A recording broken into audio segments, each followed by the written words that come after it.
குழந்தைங்களுக்கு சில நேரத்துல அம்மாவோட ஞாபகம் வரும். அவங்கள நினைச்சு அழுவாங்க, சாப்பிடாம இருப்பாங்க. ஆனா கிறிஷ் அந்த மாதிரி எல்லாம் இல்ல பாரு. எப்பவும் போல ஜாலியா இருக்கிறான், எல்லார்கிட்டயும் சிரிச்சு பேசிட்டு இருக்கிறான். இதோ அவன் அம்மா கூடவே இருக்கிற மாதிரி எல்லாம் நடந்துக்கிறான். இத பத்தி நீ என்ன நினைக்கிற? நான் இதுல நினைக்கிறதுக்கு என்னங்க இருக்கு? நான்லாம் எதுவும் நினைக்கல. நினைக்கணும் மீனா, இதெல்லாம் நீ யோசிச்சு பாக்கணும். அப்பா சொன்னதுக்கு அப்புறம் தான் நான் இதெல்லாம் யோசிச்சேன். இப்ப மனோஜ திடீர்னு கொஞ்ச நாளா டேடின்னு கூப்பிட்டு இருக்கிறான். அது உங்க அண்ணனே கிறிஷ் அப்படி கூப்பிட பரவாயில்லன்னு தானே சொல்றாரு. அதுவும் தான் இன்னும் எனக்கு டவுட்டா இருக்கு. அவன் அப்படிலாம் சொல்றவனே கிடையாது. அதே மாதிரி கிறிஷ் நம்ம கிட்டயும் பாசமா இருக்கிறான், அந்த மனோஜ் கிட்டயும் பாசமா இருக்கிறான். இதெல்லாம் பார்த்தா இதெல்லாம் அவனா பண்ற மாதிரியே தெரியல. யாரோ சொல்லி கொடுத்து அதை அவன் அப்படியே பண்ற மாதிரி இருக்கு. யார் சொல்லி கொடுத்து? அதான் யோசிக்கிறேன் மீனா, யாருன்னு தான் தெரியல. ஆனா கண்டிப்பா அவன் சொந்தமா இதெல்லாம் பண்ணல. உனக்கு இப்படி தோணலையா? இல்ல, எனக்கெல்லாம் அப்படி எதுவும் தோணலங்க. அது சரி, உனக்கு எப்படி தோணும்? நீ வெளுத்ததெல்லாம் தண்ணி கலக்காத பாலுன்னு நினைக்கிறவ, எல்லாத்துலயுமே நல்லதை மட்டுமே யோசிக்கிறவ. நீ யார பத்தி சந்தேகமும் பட மாட்டேன், யாரையும் தப்பாவும் நினைக்க மாட்டேன். அப்படியே வளர்ந்துட்ட, என்ன பண்றது? ஆனா எனக்கு டவுட்டா தான் இருக்கு மீனா. நீங்க ரொம்ப தேவையில்லாம யோசிக்கிறீங்களோன்னு எனக்கு. இல்ல இப்பதான் ரொம்ப தேவையோட யோசிக்கிறேன். நீ ஒண்ணு செய், அப்பா சொன்ன மாதிரி கிறிஷோட பாட்டிட்ட பேசு. அவங்க மாதிரி இங்க வர சொல்லு. அவங்க பாட்டு கொண்டு வந்து இங்க விட்டுட்டு போயிட்டாங்க. எப்ப வர நீ என்ன எதுன்னு எதுவுமே சொல்லாம இருக்காங்க. அப்படியே என்ன எல்லாருக்கும் சந்தேகம் வரத்தானே செய்யும். அதனால நீ உடனே அவங்கள்ட்ட பேசு. எப்படியாவது இங்க வர சொல்லு. சரிங்க. எங்க போற? இங்க நின்னு பேசு. அது இல்லங்க, பால் அடுப்புல அப்படியே வச்சிட்டேன், போய் ஆஃப் பண்ணிட்டு பேசிடுறேன். ஏமா நீ பால் அடுப்புல வச்சு இங்க வந்து நின்னு வாயை பார்த்துட்டு இருந்தா போ, பொங்கிச்சன் பாரு போ. போன் பண்ணீங்க, நான் மட்டும் தான் பேசிட்டு இருக்கேன். நீ தான் பேசவே மாட்டேங்கிறியே. கிறிஷ் விஷயத்துல மாமாக்கும் அவருக்கும் சந்தேகம் வந்துருச்சு. இதுக்கு மேல என்னால மறைக்க முடியுமான்னு தெரியல. என்ன மீனா சொல்றீங்க? கிறிஷும் புருஷன் கூட நல்லபடியா பழகுறதையும் அவன் அம்மா இறந்துட்டாங்கன்ற கவலையே இல்லாம சகஜமா இருக்கிறதையும் பார்த்து மாமாக்கு சந்தேகம் வந்திருக்கு. அவருக்கும் அதை விட பெரிய சந்தேகம் வந்திருக்கு. கிறிஷ் பண்றதெல்லாம் யாரோ சொல்லி கொடுத்து பண்ற மாதிரி இருக்குன்னு சொல்றாரு. என்னால அவருக்கு பதில் சொல்ல முடியல. இது எல்லாத்துக்கும் பதில் உன்கிட்ட தான் இருக்கு. அந்த பதில நீ எல்லார்கிட்டயும் எப்ப சொல்ல போற? இனிமே என்னால ஒண்ணும் மறைக்க முடியாது. Please Meena, please. இப்ப நீங்க உண்மையை சொன்னீங்கன்னா என் வாழ்க்கை சுத்தமா போயிடும். நீ சொல்லலன்னா என் வாழ்க்கை போயிடும். நீ தான் இந்த குடும்பத்தை ஏமாத்திட்டு இருக்க, உன் புருஷனை ஏமாத்திட்டு இருக்க. கொஞ்சம் கொஞ்சமா உன்னால நானும் அந்த நிலைமைக்கு வந்துட்டு இருக்கேன். அவர் கேட்ட எந்த கேள்விக்குமே என்னால பதில் சொல்ல முடியல. எனக்கு இப்படி ஒரு தர்ம சங்கடமான சூழ்நிலை இது வரைக்கும் வந்ததே கிடையாது. நீ உண்மையை சொல்லு ரோஹிணி, இல்லன்னா நானே சொல்லிடுவேன். இங்க பாருங்க, உங்களை கெஞ்சி கேட்டுக்கிற மீனா, அப்படி எதுவுமே பண்ணிடாதீங்க. என் வாழ்க்கையே உங்க கையில தான் இருக்கு. என் வாழ்க்கை மட்டும் இல்ல, கிறிஷோட வாழ்க்கையும் தான்.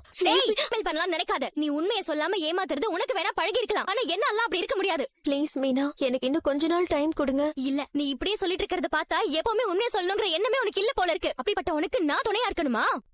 எனக்கு இந்த உண்மையை சொல்லாம இருக்கிறது ஒரு பாரமாவும் இருக்கு, பயமாவும் இருக்கு. இது எல்லாத்துக்கும் மேல நான் வாழ வந்த குடும்பத்துக்கு பாவம் பண்றேன்னு தோணுது. ப்ளீஸ் மீனா, கொஞ்ச நாள் பொறுத்துக்கோங்க. கொஞ்ச நாள்னா இப்படியே சொல்லி சொல்லி நாள் எல்லாம் போயிட்டே இருக்கு. இப்பவே எல்லாருக்கும் கிறிஷ் மேல சந்தேகம் வர ஆரம்பிச்சிருச்சு. கிறிஷால இந்த வீட்ல ஏதாவது பிரச்சனை வரும் நீங்க பயந்தா அம்மா கிட்ட சொல்லி அவனை வேணா நான் கூட்டிட்டு போக சொல்றேன். அப்ப கூட உண்மை சொல்லணுங்கிற எண்ணம் உனக்கு வரல. கிறிஷால மட்டும் இல்ல, அதை விட பெரிய பிரச்சனை உன்னால வரும்னு எனக்கு தோணுது. எனக்கு இப்ப ஒரு முடிவு தெரிஞ்சாகணும். உண்மை நீ எப்ப சொல்லுவ? இன்னும் கொஞ்ச நாள்ல. அதான் அந்த கொஞ்ச நாள் எப்போ?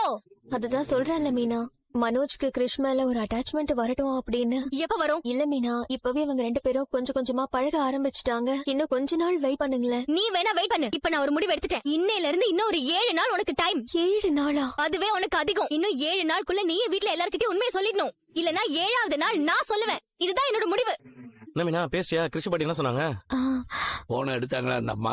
எடுத்தாங்க மாமா, பேசிட்டேன். என்ன சொல்றாங்க? போன வேலை முடிஞ்சதா அம்மாவா? இன்னும் கொஞ்சம் வேலை இருக்குன்னு சொன்னாங்க மாமா. ஒரு நிலத்தை விற்க போனாங்களா இல்ல ஊரே விற்க போனாங்களான்னு தெரியலையே. கிட்டத்தட்ட எல்லாம் முடிஞ்சிருச்சாங்க, வந்துருவாங்களாம். எப்ப வருவாங்களா மாமா? இன்னும் சரியா ஒரு 7 நாள்ல வந்துருவேன்னு சொன்னாங்க மாமா. அவங்க போய் 1 மாசத்துக்கிட்ட ஆக போகுது. நிலம் விற்கிறதுக்கு இவ்வளவு நாள் ஆகுமாப்பா? இல்லங்க வேற ஏதாவது பிரச்சனையா?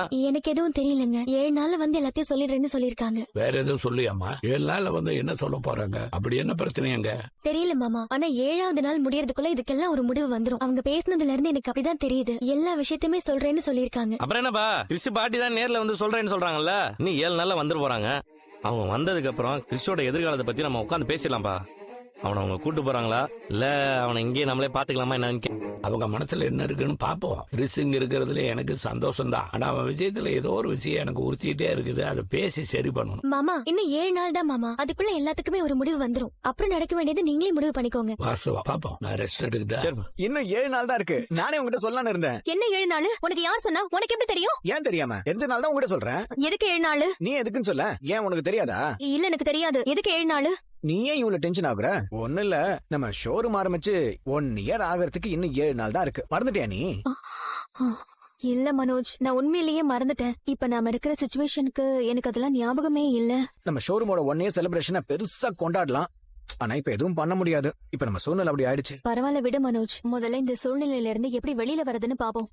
ஞாபகம் வச்சுக்கோ ரவி, இன்னும் 7 நாள் தான் இருக்கு. எதுக்கு 7 நாள் தான் இருக்கு? மறந்துட்டியா? என்னடா ஆனிவர்சரி வரப்போதா? மறந்துட்டியா? டேய் அதெல்லாம் இல்லடா. அப்போ ஸ்ருதிக்கு பர்த்டேவா?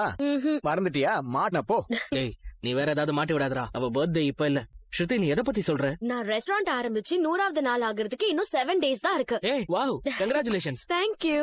அப்படியா, சூப்பர். எங்க ஷோரூம் ஆரம்பிச்சோம் 1 year ஆக போகுது. ஓ கங்க்ராட்ஸ். தேங்க்ஸ். உனக்கும் கங்க்ராட்ஸ். நாங்களும் அதுக்கு தான் என்ன ஆஃபர் போடலாம்னு பேசிக்கிட்டு இருந்தோம். நானும் தனியா பிளான் வச்சிருக்கேன். இந்த 7 நாளும் டெய்லியும் புது புது ஸ்வீட்ஸ் எல்லாம் போட்டு ஆஃபர் கொடுக்கலாம்னு இருக்கேன். நல்ல ஐடியா தான், பண்ணு. அது மட்டும் இல்ல, இந்த 7வது நாள் அதாவது ரெஸ்டாரண்ட் ஓபன் பண்ணி 100வது நாள் அன்னைக்கு கஸ்டமர்ஸ் எல்லாருக்கும் இளநீர் பாயாசம் ஃப்ரீ. அப்புறம் அன்னைக்கு மட்டுமே 25% எல்லார் பில்லையும் டிஸ்கவுண்ட் தர போறேன். நல்ல பிளான் வச்சிருக்க போலயே. 7 நாளைக்கு 7 ஆஃபரா? பரவாயில்லையா பழகுறல, நல்ல ஆஃபர் ஆகுது. 7ஆம் நாள் அன்னைக்கு ஹோட்டலுக்கு நானும் வந்துடுறேன். ஏங்க நீங்க 7ன்னு சொல்லும் போதுதான் எனக்கு ஒரு ஞாபகம் வருது. என்னது? எங்க நாளைக்கு 7ஆம் தேதிங்க எங்க அம்மாவோட பிறந்த நாள். ஐயோ மீனா, என்ன மீனா நீ உங்க அம்மாவோட பிறந்த நாள மறக்கலாமா? 7ஆம் தேதி எங்க அம்மாவுக்கு பிறந்த நாள். நீ 7 நாளுக்கு முன்னாடியே சொல்லியிருந்தேன். ஏன் தட புடல ஏதாவது ஏற்பாடு பண்ணி பெருசா பண்ணி இருந்திருக்கலாம். அதெல்லாம் ஒண்ணும் வேண்டாங்க, அம்மா அதெல்லாம் விரும்ப மாட்டாங்க. எந்த அம்மா தான் அதெல்லாம் விரும்புவாங்க? ஆனா நம்ம பாட்டுக்கு நம்ம பண்ணணும்னு நினைக்கிறத பண்ண வேண்டியதுதான். ஒன்னு தெரிஞ்சுக்கோ, மனுஷனுக்கு 7 பிறவி இருக்குன்னு சொல்லுவாங்க. ஆனா அந்த 7 பிறவிலையும் உங்க அம்மாவே உனக்கு அம்மாவா கிடப்பாங்களான்னு நமக்கு தெரியாது. அதனால இந்த பிறவிலேயே 7 பிறவிக்கும் சேர்த்து கொண்டாடிட வேண்டியதான். கரெக்ட் தாங்க நீங்க சொல்றது. நானும் டென்ஷன்ல மறந்துட்டேன். சரி விடு மீனா, ஒண்ணு பண்ணுவோம். நாளைக்கு அத்தையை போய் பார்த்துட்டு வாழ்த்து சொல்லிட்டு வந்துருவோம். ஏங்க உங்களுக்கு சவாரி ஏதாவது இருக்க போதுங்க? எனக்கு அதெல்லாம் இந்த சவாரி இல்ல. நைட்டு 7 மணிக்கு ஒரு ஏர்போர்ட் டிராப் இருக்குது, அவ்வளவுதான். ஐயோ ச்சே, இன்னைக்கு பார்த்து எல்லாரும் 7 7 7000 தடவை சொல்லிக்கிட்டு இருக்காங்க. அம்மாக்கு என்னோட விஷயத்தை சொல்லிடுங்க. கண்டிப்பா அண்ணே, என்னோட விஷயத்தையும் சேர்த்து சொல்லிடுங்க. சொல்லிடுறேன். டேய் ரவி, வா. எதுக்குடா இதெல்லாம் கட்டிட்டு இருக்க? உன் பிறந்த நாள் செலிப்ரேட் பண்றதுக்கு தாமா. ஏன்டா நீ வேற, நான் பிறந்து என்னத்தடா சாதிச்சேன் இதெல்லாம் கொண்டாடிக்கிட்டு? ஏன் சாதிச்சவங்க மட்டும் தான் பிறந்த நாள் கொண்டாடணுமா? என்னடா இதெல்லாம் புதுசா தேவையில்லாத வீண் செலவுடா. உனக்காக பண்ற எதுவுமே வீண் செலவே கிடையாதுமா. எப்பயுமே நீ உன் பிறந்த நாள் செலிப்ரேட் பண்ண விட்டதே கிடையாது. இன்னைக்கு நம்ம வேற லெவல்ல கொண்டாடுறோம். அக்கா, மாமா, சீதா, அருண் மாமா எல்லார்கிட்டயும் சொல்லிட்டேன். எல்லாரும் வந்துட்டு இருக்காங்க. கேக் கூட வாங்கி வச்சிருக்கேன் பாரு. என்னடா நீ எதுக்கு இவ்வளவு எல்லாம் பண்ணிட்டு இருக்க? கேக் வெட்டுறதுக்கு நான் என்ன குழந்தையா? மா, எந்த வயசுலயும் கேக் வெட்டலாமா? வர வர ரொம்ப பொறுப்பாயிட்டே இருக்கடா. அம்மா மீனா, பிறந்த நாள் வாழ்த்துக்கள். பிறந்தநாள் வாழ்த்துக்கள். நன்றி மாப்ள. டேய் என்னடா பிறந்தநாள் செட்டப்லாம் பலமா இருக்குது? எங்க மாமா, இதுக்கே அம்மா திட்டிட்டு இருக்காங்க மாமா. ஏத்த நான் ஏதோ பெரிய சாதனை பண்ணிட்ட மாதிரி பிறந்த நாள் கொண்டாடலாம்னு சொல்லிட்டு இருக்கா மாப்ள. அத்த நீங்களும் சாதனை தான் பண்ணிருக்கீங்க. நான் என்ன மாப்ள பண்ணேன்? அத்த பெருசா சம்பாதிக்கிறது, படிச்சு பட்டம் வாங்குறது, விளையாட்டுல மெடல் எல்லாம் வாங்குறது, இதெல்லாம் மட்டும் சாதனை கிடையாது. கஷ்டப்பட்டு வேலை செஞ்சு 3 பிள்ளைங்களை வளர்த்திருக்கீங்க, 2 பேரும் படிக்க வச்சிருக்கீங்க. அவங்க இப்ப நல்ல வேலையில இருக்காங்க. மீனாவும் பிசினஸ் பண்றா. இதுக்கெல்லாம் காரணம் நீங்க தானே. அப்ப இதுவும் சாதனை தானே. அப்பா இருந்தப்ப கூட சில சீசன்ல கரும்பு ஜூஸ் கடை சரியா போகாது. அப்ப கூட நீ தானே ராத்திரி பகலும் அதிகமா பூ கட்டி இந்த குடும்பத்தையே தாங்குன. நீ இல்லனா நாங்க யாருமே இல்லம்மா. அத்த நல்ல நாள் அதுமா, எதுக்கு இப்படி கண் கலங்கிட்டு இருக்கீங்க?